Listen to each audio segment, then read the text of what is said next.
Il est l'heure du journal sur la télévision togolaise. Madame, Monsieur, bonsoir et voici les titres de cette édition. Une administration publique moderne pour une société plus développée. Telle est la vision du chef de l'État fort Essozimna Nyazingbe. Et pour la réaliser, le président de la République a instruit des réformes multiformes qui déjà font des heureux. À découvrir dans ce journal. Le consommé local est une fois encore à l'honneur à la foire Made in promotion du savoir-faire togolais sur le site de Togo 2000. Et puis, demain 31 juillet, le continent africain célèbre la femme. Mais déjà, à la CNDH, la femme actrice de promotion des droits humains était à l'honneur ce jour. Une avant-célébration à découvrir dans cette édition. Voilà pour les titres. Au Togo, le processus de modernisation de l'administration publique a été accéléré durant ces 10 dernières années pour mieux satisfaire les usagers qui sont par ailleurs les contribuables. Le chef de l'État fort Essozimna Nyazingbe s'engage ainsi pour une meilleure relation avec les administrés, avec des services publics accessibles et de qualité. Les différentes réformes engagées permettent aujourd'hui de simplifier les démarches administratives au Togolais, comme nous le faut découvrir Ekoui Salah. Aujourd'hui, le duplicata du certificat de nationalité s'obtient aisément dans les différentes communes du Togo. C'est le fruit des réformes engagées par le chef de l'État fort Essozimna Nyazingbe pour rapprocher davantage ce service des populations. Grâce à ces réformes, les bureaux de l'administration publique fonctionnent avec de la connexion haut débit. Les demandes de plusieurs documents administratifs se font désormais en ligne sur le portail numérique des services publics. À cela s'ajoute la digitalisation de la demande du casier judiciaire qui simplifie aujourd'hui la vie à des milliers de Togolais. En février 2023, soit moins de 2 ans après cette mesure du président de la République, plus de 350 000 bulletins sont délivrés, soit une hausse de 600%. La moyenne annuelle étant de 50 000 bulletins délivrés avant la réforme. Tout ceci illustre les avancées du Togo vers l'efficacité de son administration publique et la transparence dans la gestion des affaires. Sur la voie de la modernisation de l'administration publique, bien d'autres mesures à forte capacité de transformation sont prises par le chef de l'État, fort Essozimna Nyazingbe. Entre autres mesures, l'intégration des technologies numériques pour des pratiques de gouvernance plus modernes et au goût des citoyens. En juillet 2024, la Banque mondiale a signé avec le Togo des accords de financement évalués à 298 millions de dollars, l'équivalent de 180 milliards de francs CFA. 120 milliards de francs CFA de ce financement sont alloués au projet de développement inclusif grâce à l'accès à l'électricité. 13,8 milliards de francs CFA au projet de cohésion sociale des régions nord du golfe de Guinée-Kozo et 45 milliards de francs CFA au programme de renforcement du secteur public pour la prestation des services. Ce programme destiné à l'amélioration de la gestion des ressources humaines et des finances publiques se focalise sur la modernisation de l'administration publique, la digitalisation de la collecte des recettes fiscales et l'augmentation des paiements numériques. Il intervient dans un contexte où l'Office togolais des recettes OTR fait des prouesses en matière de mobilisation des recettes. Au premier trimestre 2024, l'institution a collecté 207 milliards de francs CFA de recettes fiscales contre 176,8 milliards de francs CFA en 2023 sur la même période, soit une hausse de 17%. Ces différentes réformes rendent l'administration publique togolaise de plus en plus performante au service de la population. Nous sommes au deuxième jour des 93e assises de l'Association africaine de l'eau et de l'assainissement AEA. Et des groupes de réflexion sont déjà en travaux. Le but est de dégager des solutions à appliquer par les États afin d'arriver à contenir les impacts des changements climatiques sur l'eau et l'assainissement. Et Karine Olanlo s'est intéressée justement à la réunion des experts qui réfléchissent sur la gestion de l'eau. Voici son reportage. à cette 93e assise du Conseil stratégique et technologique de l'Association africaine de l'eau et de l'assainissement AAEA. 20 pays africains ici représentés émettent des idées pour améliorer les stratégies de distribution d'eau potable à toutes les populations des pays membres de l'AAEA. En attendant ces stratégies, au Togo, sous l'impulsion du chef de l'État Faure Essozimno Gnassingbé, plusieurs réformes sont opérées depuis quelques années dans le secteur de l'eau. L'activité est plus étendue, élargie pour couvrir l'ensemble du pays, surtout en milieu urbain, semi-urbain, en matière d'adduction d'eau potable. Et ces réformes même ont abouti à la création d'une société sœur qui se charge du patrimoine, la société du patrimoine eau et assainissement en milieu urbain et semi-urbain, qui est chargée de la réalisation des ouvrages, la mobilisation des moyens, des financements et réaliser les ouvrages. Le Togo ne compte pas s'arrêter là. Sur l'ensemble du territoire national, des projets sont en cours de réalisation. Aujourd'hui, il y a l'AEP Lomé, phase 1, phase 2, nous sommes en train d'aller même vers la phase 3, où les ouvrages poussent de gauche à droite, que ce soit les ouvrages d'adduction, de mobilisation et de distribution d'eau. Vous allez voir dans les périphéries de Lomé, il y a des châteaux d'eau, il y a beaucoup de chantiers pour que toute la population puisse disposer de cette denrée alimentaire, l'eau, la vie, et aussi bénéficier des travaux d'assainissement qui concourent à la dignité humaine. Pour un accès universel à l'eau et à l'assainissement, le gouvernement togolais s'est fixé des objectifs ambitieux. Atteindre plus de 86% de la population de Lomé et 100% des services d'approvisionnement en eau à l'échelle nationale. Et ce matin, une session a été entièrement consacrée à la qualité de l'eau. Également, les experts sont revenus en long et en large sur les techniques pour préserver l'eau, cette denrée rare. Carmen Magia Kakbo nous en parle. Pour être considérée comme de qualité, l'eau doit être exempte de toute substance jugée nocive pour la santé. Les germes pathogènes comme les bactéries et les micro-organismes, les substances chimiques indésirables comme les métaux, les hydrocarbures et les pesticides. Aux 93e assises du Conseil stratégique et technologique de l'Association africaine de l'eau et de l'assainissement, des experts sont revenus sur la question. L'eau qu'on distribue, donc on appelle l'eau potable, elle doit répondre à des critères spécifiques de qualité qui sont définis par différentes réglementations. Le problème aujourd'hui qu'on a de plus en plus, c'est la dégradation de la qualité d'abord de la ressource. L'eau qui arrive à la population traitée, potable, subit un ensemble d'opérations unitaires qui permettent d'éliminer tout ce qui est impureté de cette eau-là. Et aujourd'hui, on a des problèmes qui sont liés au fait que ces eaux de surface ou même souterraines sont beaucoup agressées par des activités illégales, par l'anthropisation, par l'urbanisation galopante, qui fait que cette eau a une qualité qui est moins bonne.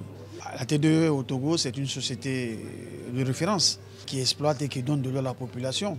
Donc elle fait tous les efforts pour que l'eau qui sorte au robinet est potable. Une eau de mauvaise qualité peut créer des risques pour la santé des personnes ainsi que pour l'écosystème dans son ensemble.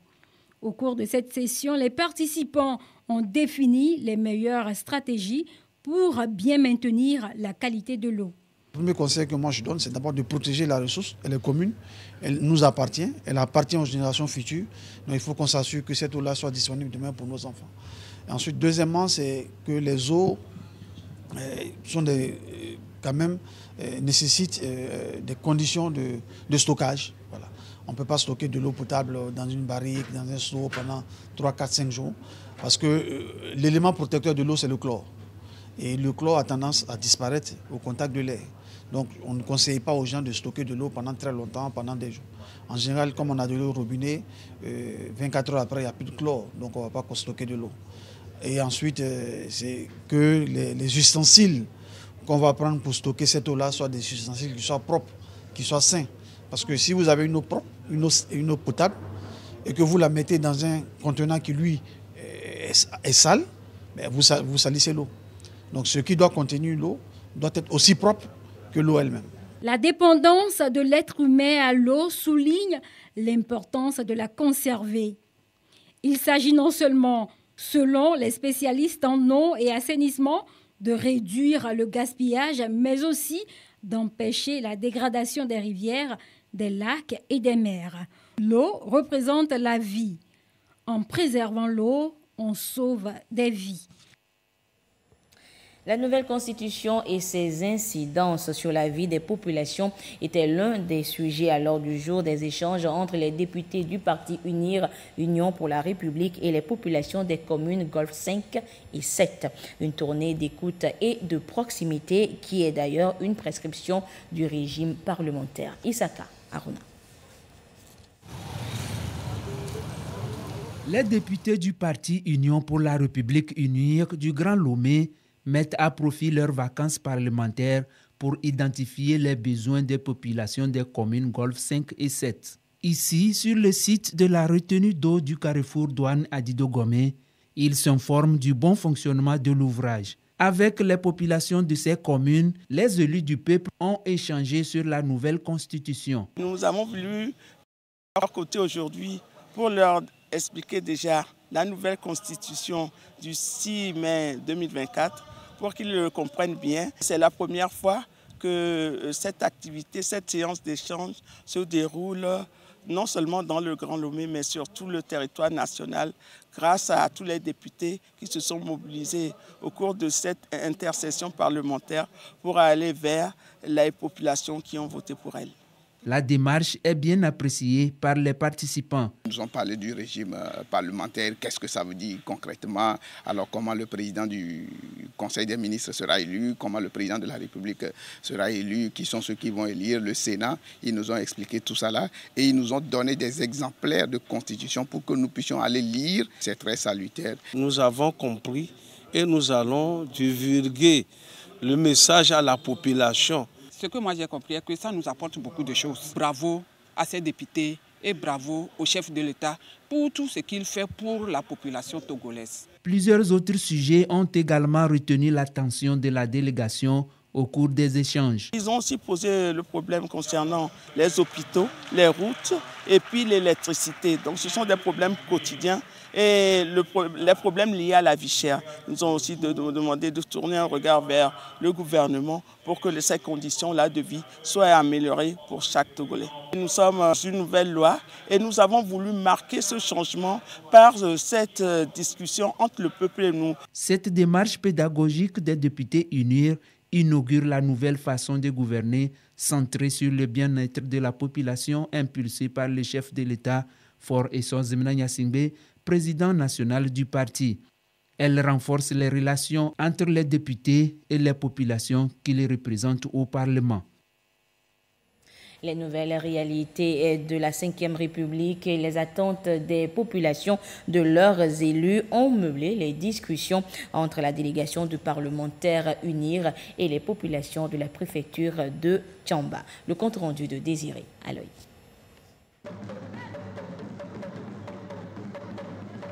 Les honorables députés uniques de la région centrale face aux populations. Nous sommes à l'étape de Tchamba. L'honorable Afo Atchadedji, vice-président unique de la région centrale, et le secrétaire exécutif du parti, l'honorable Akleso Achole, accompagnés de leurs collègues, ont abordé avec les populations à la base le processus de mise en place des réformes prévues par la nouvelle constitution de la Ve République, suivi d'un débat sur les questions de développement. Une démarche proactive pour dialoguer avec les populations. Rencontre citoyenne qui donne l'occasion aux communautés d'exprimer leurs préoccupations, leurs besoins essentiels.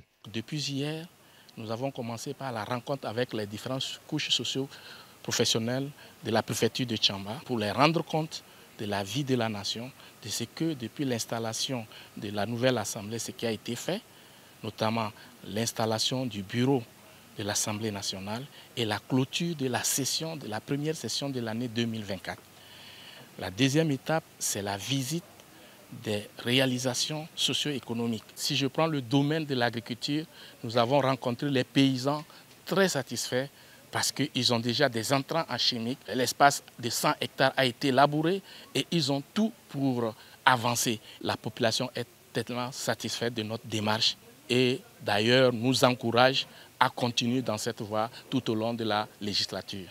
Les députés ont apporté des éclairages-réponses aux différentes questions posées pour permettre à tout un chacun d'être au même niveau d'information. On nous a parlé de la Constitution. C'est une innovation. Ils ont embrassé presque tous les points. Nous aussi, nous allons quand même transmettre à ceux-là qui ne sont pas avec nous.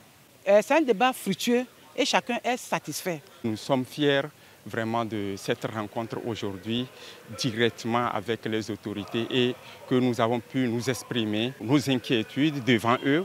Aujourd'hui, nous invitons les autorités à nous venir en aide en sédentarisant cette communauté des éleveurs. Vraiment, on est allé à l'école, ça rassure. L'avenir est prometteur. Ils sont venus recueillir des impressions, des recommandations, des questions. Et il est de bon ton qu'ils reviennent un jour pour qu'on statue ensemble, pour voir si ce qui a été recueilli, qu'est-ce qui a été fait, on en est où, qu'est-ce qu'il reste à faire. Et je crois que c'est cela qui va garantir un développement durable. L'agriculture, la santé, l'éducation, l'éclairage, les transports, l'adduction d'eau potable, entre autres thèmes, objets de débat. À Tchamba, les élus du peuple ont voulu toucher du doigt certaines réalités. Dans ce sens, ils ont visité le centre hospitalier préfectoral où l'ONG internationale, la chaîne de l'espoir, est en campagne médicale chirurgicale foraine gratuite pour accompagner le chef de l'État dans sa politique de couverture sanitaire pour tous. Dans cette visite-là, ils viennent de nous annoncer 90 lits d'hospitalisation, 4 lits d'accouchement ultramodernes, 10 lits pour l'intérieur, c'est-à-dire les USP. Nous sommes vraiment satisfaits et contents. Ce matériel va nous permettre d'accueillir plus de populations, plus de malades. À Agbaouliga, dans Alibi, ils ont échangé avec les braves producteurs qui exploitent la ZAP, zone d'aménagement agricole planifiée. Cette ZAP nous sert de champ d'école. Nous tirons profit par rapport à nos productions hors ZAP. Avec l'arrivée des députés ce matin, ça va nous booster encore. Même démarche au collège technique de Tchamba, un centre qui forme la relève de demain, ce qui rassure la disponibilité de la main-d'œuvre.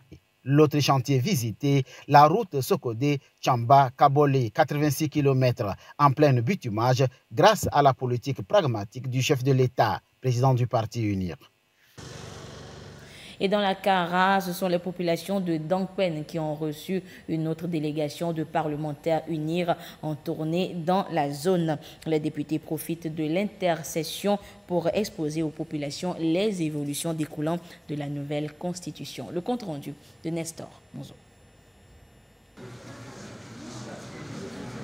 Le Togo est entré dans la 5e République avec la promulgation le 6 mai dernier par le chef de l'État de la nouvelle constitution adoptée par les députés le 19 avril 2024. Après quelques séances à l'hémicycle, les députés sont en vacances parlementaires. Occasion pour eux de faire un comeback vers les populations desquelles ils tiennent leur légitimité à l'Assemblée nationale. Ici, la délégation des députés de la région de la Kara est à Guérékouka pour l'étape de la préfecture de Dangpen de leur tournée. Les raisons de ce retour, c'est d'expliquer aux populations les activités qu'ils ont menées à l'Assemblée nationale depuis leur élection, de relever les innovations introduites dans la nouvelle loi fondamentale et de recueillir leurs besoins dans tous les secteurs d'activité. Ils nous ont écoutés par rapport aux innovations majeures de la Constitution de la 5e République. Et nous leur avons dit que désormais, cette Constitution nous oblige, nous, de venir pour écouter leurs besoins de manière à ce que, à notre retour à l'Assemblée, on puisse trouver des voies et moyens pour résoudre leurs problèmes. Et donc, nous avions beaucoup échangé. Pas de sujet tabou. Les groupes cibles ont échangé librement avec la délégation des députés de la région de la Kara. Les populations de Dangpen ont transmis à leurs interlocuteurs un certain nombre de préoccupations. Il nous manque des bâtiments scolaires. Mais ils nous ont bien dit qu'ils ont pris bonne note. Ça ne doit pas être en même temps. Donc, comme ils ont pris bonne note, au fur et à mesure, ils seront avec nous pour nous satisfaire. Il y a des écoles où les enfants sont assis sous les appartements. Ce que nous avons encore comme préoccupation au niveau des centres de santé, il y a les centres de santé où le personnel pose problème. Et les produits aussi. Et en tant que producteur, le prix des engrais, nous avons demandé, qu'on sait bien que le gouvernement a fait des subventions. Il n'a qu'à revoir là-dessus pour pouvoir nous accompagner pour qu'on puisse produire. Et encore avoir aussi aux accès au crédit dans des banques pour pouvoir améliorer nos productions. Les femmes, par exemple, ont parlé des fonds FNFI. FNFI qui avait beaucoup sauvé les femmes, surtout les femmes vulnérables. Mais aujourd'hui, FNFI à Dankpen, ça a disparu, on sait pourquoi. Et la fois passée, on a fait aussi le lancement de Nkodede. On a appris qu'il y a Nkodede à Bassara, Kara, Bafilo, mais à Dankpen, on n'a pas encore les échos de Nkodede. Dans la préfecture de Dankpen, les députés ont visité le chantier de l'hôpital mère-enfant de Gbangbale à Guéringouka. C'est l'un des 5 en construction sur toute l'étendue du territoire national. Cet hôpital se compose d'une pédiatrie, de salles de soins pour les femmes, d'un bloc opératoire et d'une morgue. De l'hôpital mère-enfant, les parlementaires sont allés au centre de transformation agricole, toujours dans la localité de Gbangbale. Une infrastructure en cours de réalisation qui s'intègre dans le projet Agropole de Kara. Son rôle sera de stocker les produits agricoles pour le tri, le nettoyage, le pré-traitement et le conditionnement avant leur véritable transformation. La zone d'aménagement agricole planifiée de Kachamba est la dernière étape de la tournée des députés dans la préfecture de Dankpen. La ZAP de Kachamba fait partie de celle de l'Agropole. Elle est vaste de 700 hectares, dont plus de 400 déjà aménagés et en cours d'exploitation. 3 principales cultures se partagent cette ZAP, le riz, le maïs et le soja. C'est le centre togolais des expositions et foires Togo 2000 qui abrite depuis hier la 5e foire Made in Togo, un carrefour commercial qui met la lumière sur les produits des entrepreneurs togolais et permet ainsi aux populations de découvrir des produits du terroir. Le lancement officiel de la foire, c'est un reportage de Eli Agba Nyada. Consommer local est aujourd'hui une affaire de tous. Débutée le 26 juillet dernier, la foire Made in Togo a officiellement ouvert ses portes au public. La ministre en charge du commerce, Kaï Mivedor Sambiani, a procédé à la coupure du ruban et à la visite des stands. Des produits carnés locaux, des pagnes tissés, des perles, des liqueurs, bref, de nombreux domaines professionnels sont représentés à cette 5e édition qui met en avant le savoir-faire des entrepreneurs togolais. Nous sommes spécialisés dans la fabrication des colliers, comme vous voyez au niveau de mon cou, des sacs, des pots de fleurs, des bracelets, toutes faites à base de perles. Nous sommes à la fois Made in Togo pour faire valoir nos produits. Tout ce que vous voyez comme pagne, c'est tissé par nous-mêmes. Nous sommes venus à la foire pour exposer notre savoir-faire. Surtout pour dire à notre population que le Togo aussi peut faire quelque chose de bon. Les hommes peuvent coudre. Ce n'est pas seulement les pagnes lourds que nous tissons. Nous tissons aussi les légers. Nous sommes à la foire d'abord pour parler de tout ce qui est fait que vous importez. On en a sur place. Par exemple, le cas des saucisses qu'on a actuellement, qui se consomment sur le site. Avec le Made in Togo, c'est la capacité et l'ingéniosité des entrepreneurs togolais qui sont mises en exergue. Le directeur général du Centre togolais des expositions et foires CETEF appelle la population à aimer notre culture et la production locale de nos biens et services. On pense qu'on sait tout ce que le Togo produit, mais non. Quand vous venez, vous allez voir tellement d'innovations, tellement de choses que vous n'avez jamais découvert. Un habitant, un Togolais peut venir ici de A à Z, trouver tout ce qu'il faut pour sa vie. C'est énorme ce qu'on a à l'intérieur du pavillon aussi. Déjà, nous sommes 5 à 6 fois plus d'exposants que l'année dernière. Beaucoup d'efforts ont été entrepris par le gouvernement pour valoriser le potentiel des entrepreneurs togolais. La foire Made in Togo est une occasion de découverte et de stimulation à la consommation des produits togolais. Nos jeunes entreprises ont bien répondu à l'invitation. Ça nous confirme qu'effectivement qu'il y a de l'engouement, qu'il y a de l'intérêt, qu'il y a de l'esprit d'initiative. Il y a de très bons produits qui sont exposés. J'invite vraiment toute la population à faire le déplacement. L'entrée est gratuite et il y a encore de la place pour ceux qui veulent exposer. Le prix des stands est à 24 000. Vous avez l'opportunité de vendre vos produits et après également de continuer à les vendre même après la foire. Il y a de belles opportunités de rencontres, de distraction, de détente. La foire Made in Togo est une vitrine pour la valorisation et la promotion des produits locaux. Le thème retenu pour l'édition 2024 est la contribution de la consommation des biens et services locaux au développement socio-économique du Togo. Des panels et réflexions axés sur des défis et des obstacles liés à la consommation feront également partie des 10 jours de rencontres. La Commission nationale des droits de l'homme célèbre en avance la journée internationale de la femme africaine à Lomé. Ce sera demain 31 juillet, mais ce mardi, les responsables de la CNDH ont marqué un arrêt pour célébrer la femme acteur de promotion des droits humains. Le compte rendu de Edwige Atakpa-Bassabi et Eliagba Nyadao. C'est une rencontre d'échange pour marquer la journée internationale de la femme africaine. Elle offre l'occasion à la Commission nationale des droits de l'homme, CNDH, de discuter avec les femmes de divers secteurs d'activité sur les représentations dans les instances décisionnelles au Togo. En la matière, des avancées notables sont enregistrées ces dernières années, mais des défis restent à relever. Le choix du thème est fondé sur le fait que, qu'en dépit des avancées qu'on peut constater en termes de promotion et des textes juridiques pour promouvoir la place de la femme au sein des instances décisionnelles, et les femmes sont plutôt rares malgré les avancées que nous avons aujourd'hui. Donc ce thème nous permet de mettre en lumière l'état des lieux effectifs de la présence des femmes dans les instances à tous les niveaux, des instances de décision. Il y a quand même des mécanismes que nous allons essayer de partager. Les conclusions de cette rencontre vont permettre de faire des plaidoyers pour le renforcement des mesures prises par le gouvernement pour le bien-être des femmes togolaises.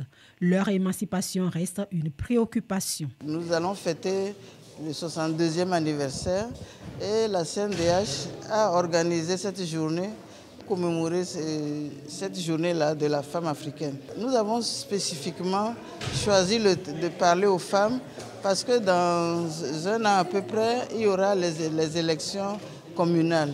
Donc nous voulons les outiller pour qu'elles se lèvent, qu'elles soient aguerries.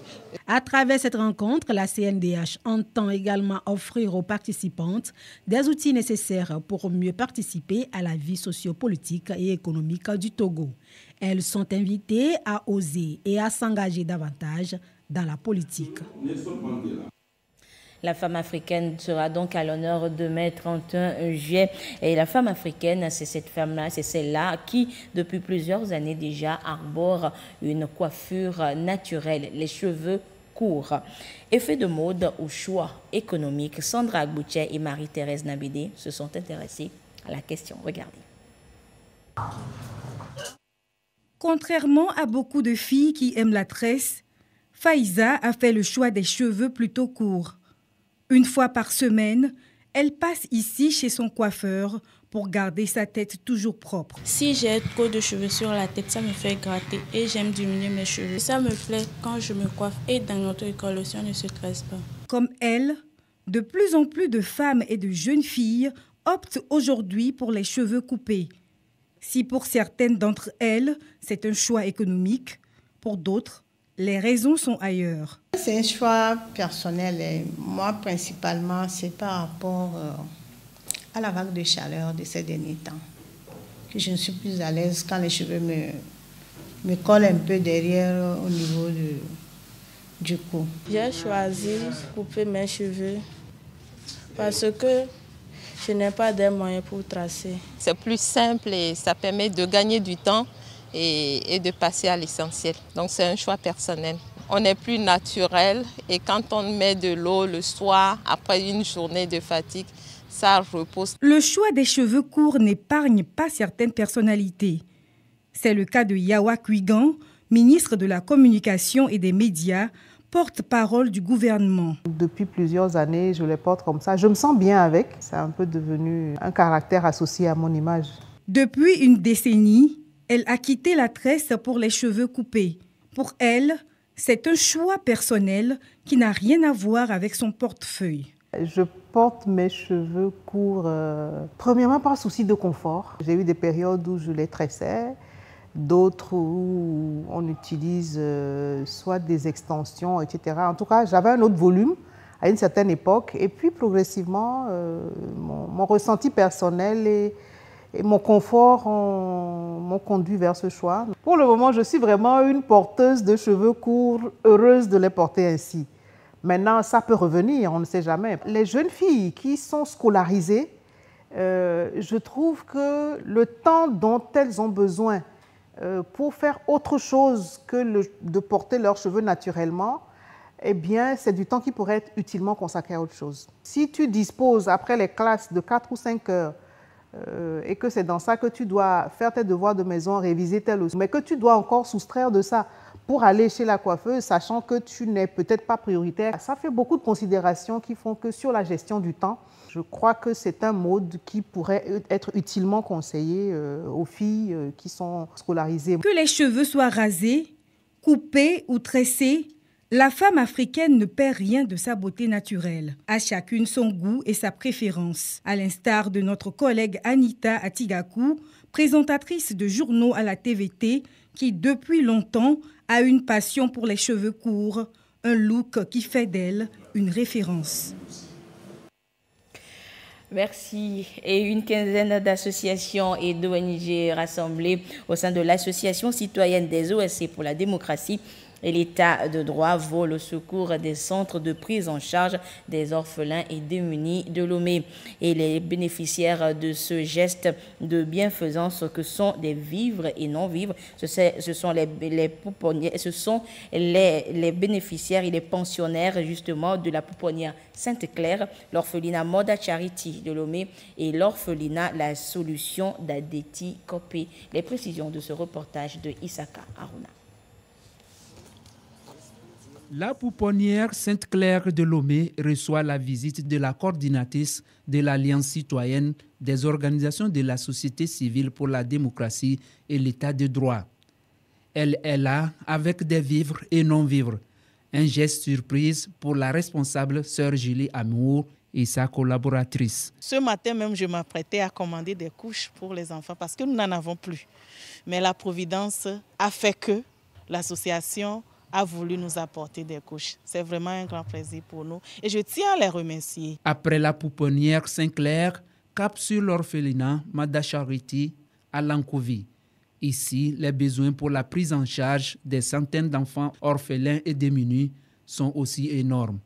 L'action de l'Alliance est un soutien de taille pour la fondatrice du centre. Nous sommes vraiment émerveillés. Ça nous donne beaucoup de courage à continuer, à sauver des enfants et ne pas les laisser dans la souffrance. Pendant les vacances aussi, on mange beaucoup et on prépare la rentrée aussi. À la sortie nord de Lomé, l'orphelinat La Solution accueille principalement les enfants de rue.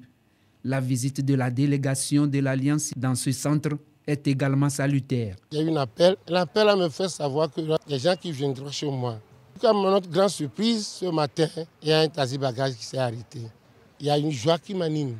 Au nom de tous mes enfants, Dieu doit leur bénir infiniment. Composé de produits de première nécessité et surtout des articles et tenues scolaires, ce don est bien plus qu'un simple geste de soutien à ces enfants orphelins et démunis. L'Alliance citoyenne des organisations de la société civile pour la démocratie et l'état de droit joue aussi sa partition dans la réalisation de la feuille de route gouvernementale 2025 qui a fait une part belle à l'enfance. Le gouvernement à lui seul ne peut pas exécuter cette feuille de route. Il a besoin forcément des organisations de la société civile que nous sommes. C'est bientôt la rentrée. Nous avons pensé à ces enfants qui se retrouvent sans père ni mère et qui ont trouvé refuge dans des centres que nous appelons communément orphelinats. Ce don est destiné à amenuiser leurs inquiétudes par rapport à la rentrée et surtout pour leurs petits besoins au quotidien. Touchés par ce geste, les enfants bénéficiaires ont choisi de remercier le donateur par cette dédicace spéciale. Et ainsi se referme ce journal. Merci de votre fidélité à la télévision togolaise. Excellente suite de nos programmes. Au revoir.